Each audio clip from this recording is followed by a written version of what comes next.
Hello everyone, my name is Laura and welcome to Expert Talks with Aeroclass. So if someone talks about an airplane, it usually involves questions like, how does it fly?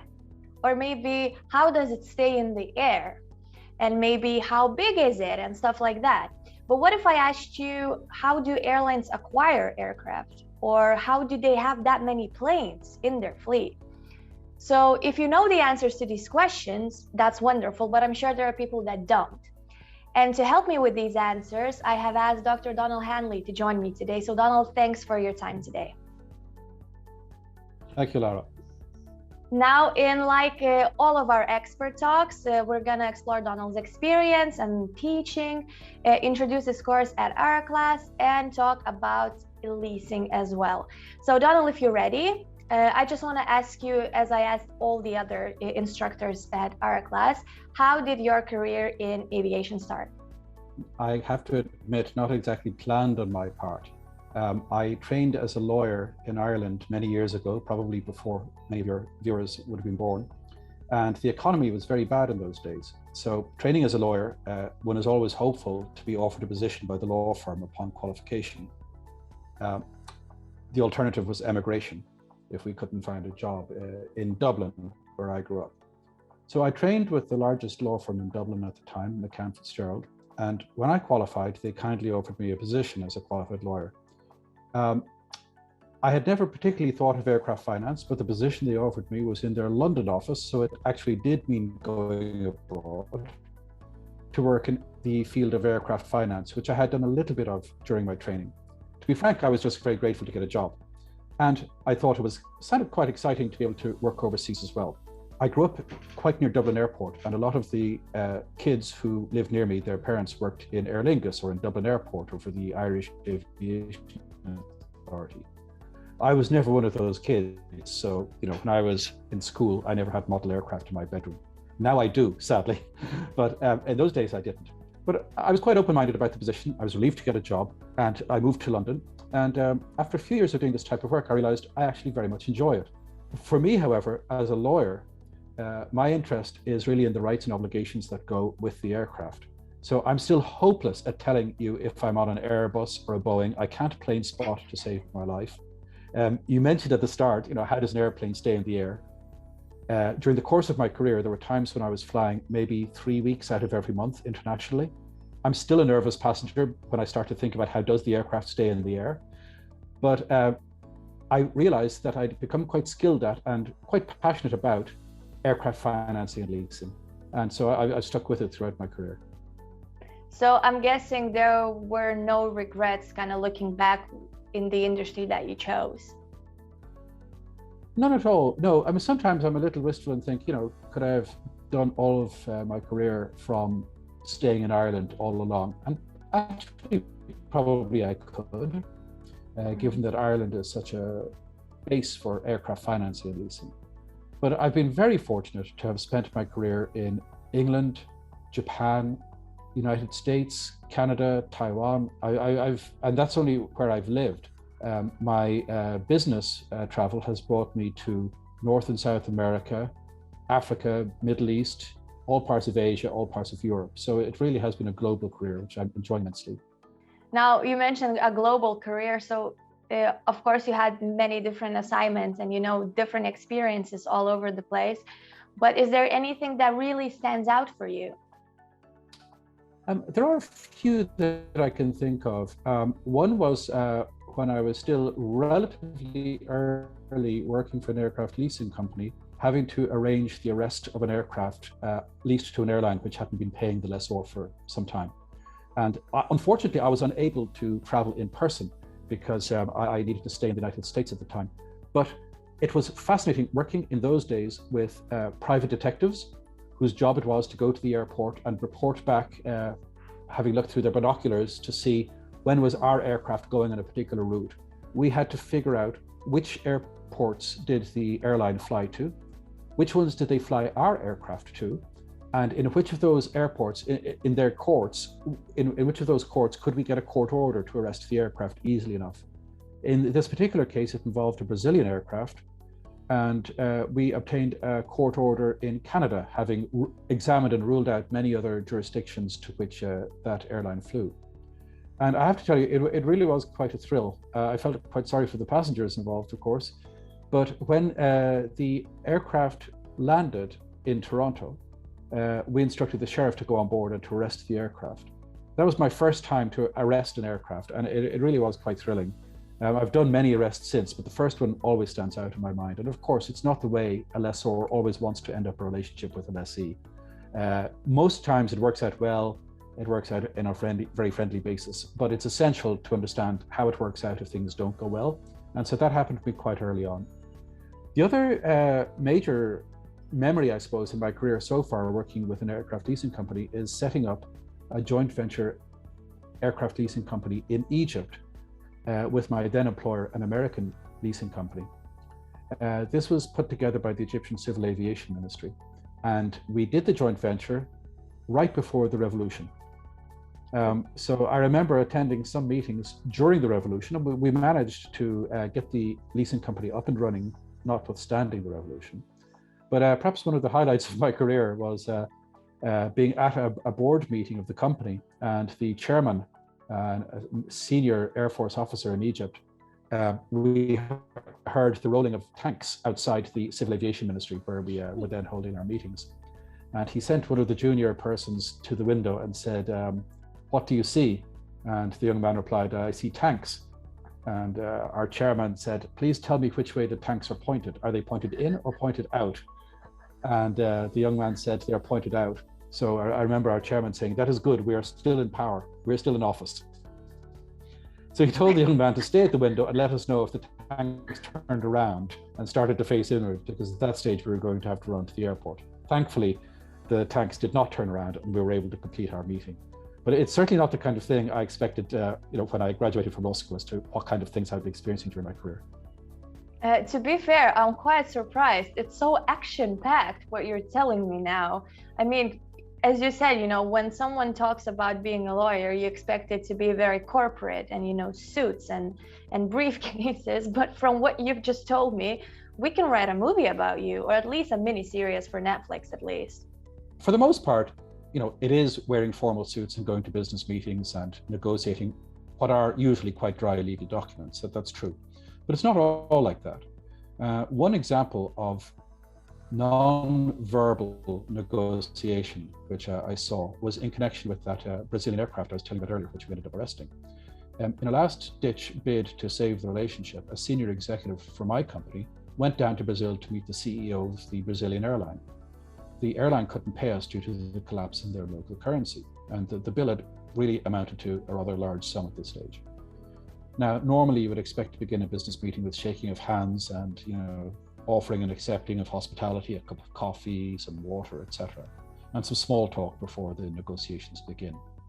But on this occasion, the senior executive for my company refused to shake hands with the CEO when the CEO came in, which shocked me a little bit, to be honest, refused a coffee, and simply banged his fist on the table and shouted, "Give me my aircraft back." There were 4 large aircraft involved. The CEO was quite shocked at this bad manners and decided it was presumably time to respond in kind. And so in those days, well, he was the CEO who owned the airline, people smoked in the meeting room. And so without asking my senior executive's permission, he reached over, took one of the senior executive's cigarettes, lit the cigarette and blew smoke in the executive's face and just walked out of the room. And that was it. So that was the negotiation. And so that was the end of the relationship, obviously. So there are times when it can be quite interesting. One of the things I think that I enjoy most about aircraft financing as a career, though, is this ability to travel around the world and to meet with people in different cultures and to negotiate with them with different cultural styles. Always, at the start of a deal at least, trying to reach a deal, an agreement whereby both parties are happy. And even where there are difficulties, that creative tension of meeting in person and trying to resolve difficulties in a mutually acceptable way, frankly, I think is one of the most satisfying aspects of this job for me. It's very difficult to recreate it virtually. I have found that you can teach the classes successfully because I've transitioned to doing that. But when it comes to doing the actual negotiations, then there is sometimes really no substitute for being there in person. Because unlike, say, on a Zoom call, you can have time off the record. You both step aside to get a coffee or a glass of water from the cooler. And you can speak unofficially and say, look, what's really going on? Why can't you do this? And the other person may be able to say, well, look, here's the pressure I am under. Here's why I have to say no. I do believe that despite the challenges we have in air travel at the moment, it will come back, whether to the same extent as before the COVID crisis or not, who knows? But I think the future of air travel, and therefore the future demand for aircraft, is safe enough to assure a career in aircraft financing. I see. Now you touched upon teaching and e-learning and virtual classes. First of all, I want to know, where did you find, how did you find yourself in teaching? Because obviously you've got that many different experiences. You have to put them somewhere. But what brought you to teaching exactly? That's a really interesting question. On my father's side, I'm descended from quite a long line of teachers, so maybe it's in the blood somewhere. But I think partly it was also my own nature. When I found my job, I was offered the job in aircraft financing in the law firm when I qualified. In those days, there was no instruction. Everything was on the job learning. You learn by trial and error. And I learned by some awful mistakes I made. And I realized over time that I didn't have a framework for my knowledge to hang my experience on. So I'd learn a little piece here, a little piece over there. I'd speak to some senior colleagues and you see bits of the picture. But there were no courses such as Aeroclass offers in those days. Well, there was no internet in those days. And so I was very conscious of the fact that I really didn't have an overall comprehensive view of the area I was working in. And so whilst I knew what I did know, I didn't know what other things were out there that were essential that I didn't know. So bit by bit, I became aware of various courses that were available. I did an aviation MBA with the support of one employer I was with at that time, because as a lawyer, I wanted, working in-house, not in a law firm, I wanted to understand more the business side and where I, as a lawyer, fitted into a multidisciplinary team, with engineers, business people, etc., finance people. After that, I then realized, okay, I'm not going to be a business person, but I know a little bit more now as a lawyer, but maybe I don't know the legal side well enough. So IATA offered an air diploma, which I took in those days, but that required in-person presence at the time. And so it took me a little bit of time to complete that. Through that, I met other professors teaching who interested me in doing a master's in aviation law at Leiden University in the Netherlands. And through that, my professor there asked me if I would consider doing a doctorate in this area, because it's still a new area, it's still growing. So not only are there good career opportunities in aircraft finance, on the academic side, there's still good scope for legal research. So I did my doctorate in aircraft operating leasing, I believe the first one.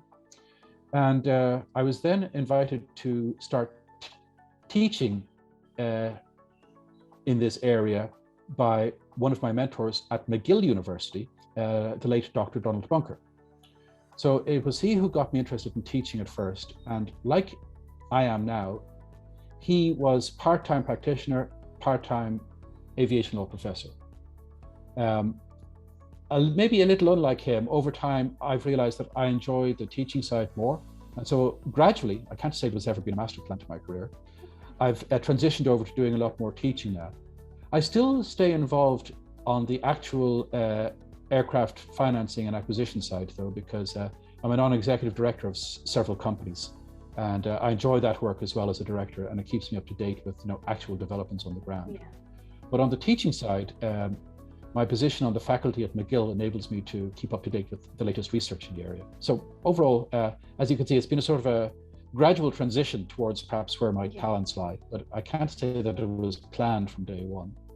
But at the same time, it feels like you've got the best of both worlds. As you said, you still kind of keep in touch with everything that's kind of new.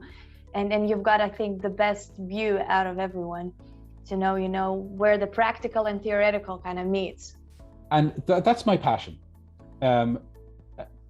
training for people who were at the stage I was years ago when I was trying to get into the industry or trying to develop my career in the industry, and trying to find out what is the theoretical logic that holds this whole industry together, whilst at the same time, what is practical? What points do you not want to get hung up on? What points are important to hold out for? And so this mixture is where my own interests lie, and I hope will be of interest to those taking the class. Absolutely. And now, of course, as an e-learning platform, we must talk about e-learning as well. I just want to know, of course, you've been in the industry quite a long time now. How do you think e-learning will change the course of aviation training, especially in your area? Well, that's interesting. One, on the bigger level, I suppose, is how will the recent changes in aviation affect business travel generally? Because that ultimately will affect the demand for aircraft and the supply of jobs in the field.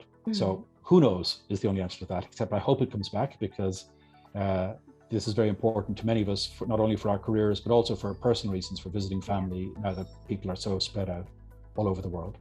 Specifically on the training side, I realized early on that I would not be able to pursue qualifications and ultimately my academic side by having to go full-time to study in a bricks and mortar building, because I was in a job already earning money. I certainly couldn't afford to interrupt that supply of my salary coming in.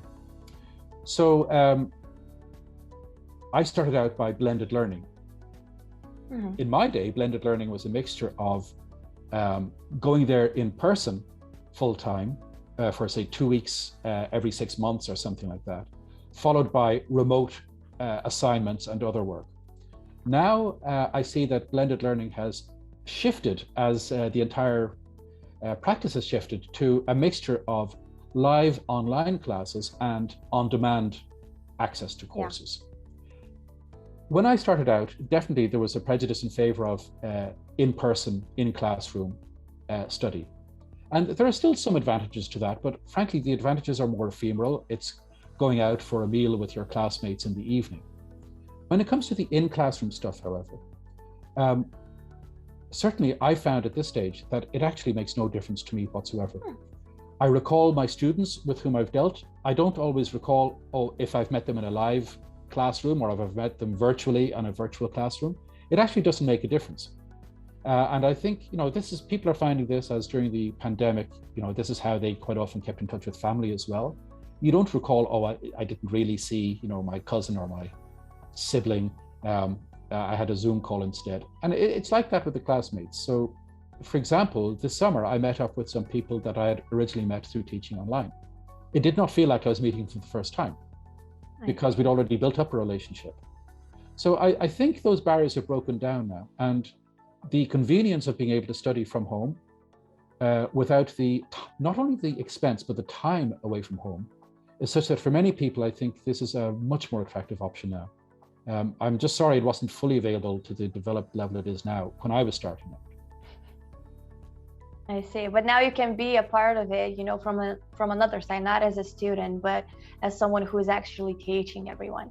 So now that I've mentioned that, I want you to introduce your course that we have at Aeroclass. Just tell me and our viewers, what is it about and who is it aimed at?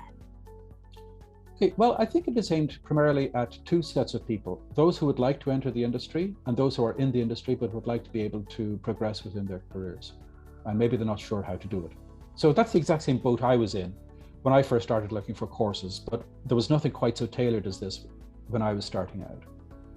So basically we look at it from the point of view of an airline, which requires an aircraft for the purposes you mentioned earlier.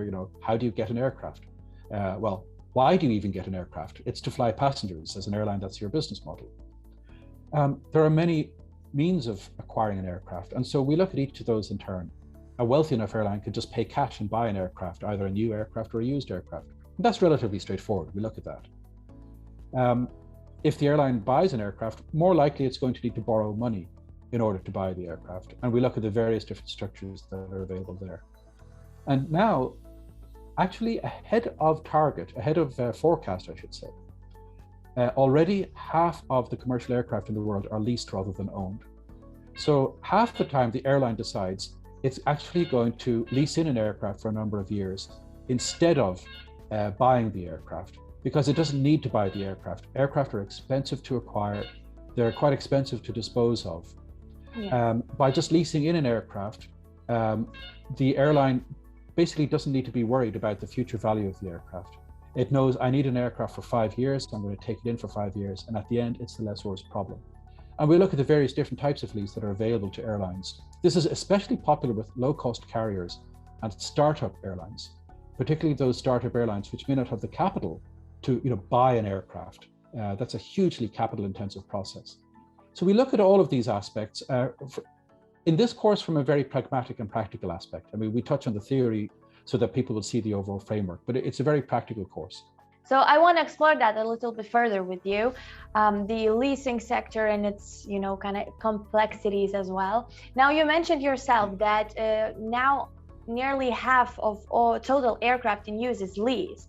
But if we look back in, let's say, 1980s, it was just under 2%. So we can see that, throughout the years, over these few last decades, it grew massively. And I guess it's kind of normal because it's beneficial, in its business model. It helps airlines expand easier.